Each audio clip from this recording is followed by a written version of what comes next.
Very good morning everyone. RGS mains answer writing को improve करने के लिए जो स्टेप्स आपको लेने हैं उसी में हम अगले स्टेप की बात करते हैं। Increase your stamina of answer writing. देखिए, आपके जब मेंस आंसर राइटिंग के लिए आप जो कॉम्पिटिटिव एग्ज़ाम में अपेयर होते हैं आरजीएस के एग्ज़ाम में, तो उसका स्कीम इस तरह से रहता है एग्ज़ाम्स का कि आपको 2 दिन में 4 पेपर अटेम्प्ट करने होते हैं। आपको एक दिन क्रिमिनल लॉ 3 आवर्स, कुछ गैप के बाद फिर 2 आवर्स लैंग्वेज का पेपर देना होता है, यानी एक दिन में आपको 5 घंटे पेपर लिखना है।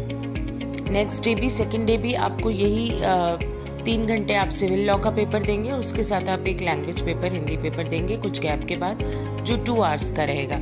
यानी इस तरह से ये 4 पेपर आपको 2 दिन में देने हैं, एक दिन में आपको 5 आवर्स लिखना है।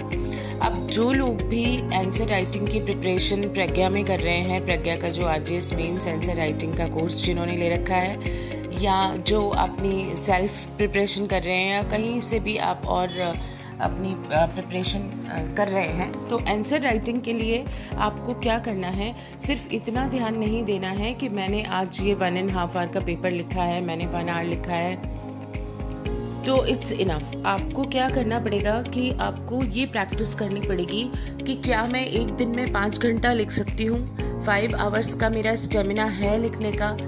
जब हम end of the day exam में अपेयर होने के लिए जा रहे हैं, उसका जो स्कीम है हमें उसी अकॉर्डिंग अपने आप को प्रिपेयर करना चाहिए।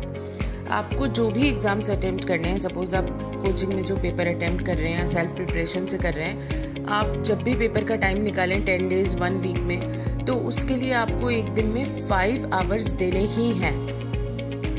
सेम उसी तरीके से जैसे आप एग्ज़ाम में अटेम्प्ट करने वाले हैं फाइनल एग्ज़ाम्स में, तो 3 आवर्स का आपको लैंग्वेज पेपर देना है, और उसके बाद में आपको गैप के बाद 2 घंटे आपको लैंग्वेज पेपर लिखना है।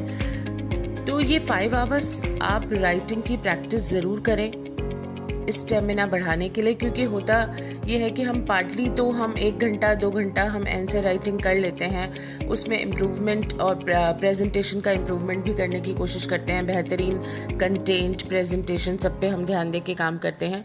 लेकिन जब हमें यही पेपर 5 आवर्स के लिए एक दिन में लिखना होता है और उसके बाद फिर अगले दिन वापस 5 घंटे लिखना है, तो हमारी कैपेसिटी के अकॉर्डिंग हम काम नहीं कर पाएंगे अगर हमने सेम इसी स्कीम को फॉलो नहीं किया। तो आप अपने स्टेमिना को बढ़ाइए आंसर राइटिंग का, सिर्फ ऐसे पार्टली लिखने से काम नहीं चलेगा। सेम मेथड फॉलो कीजिए कि 5 आवर्स इन अ डे आप लिखिए।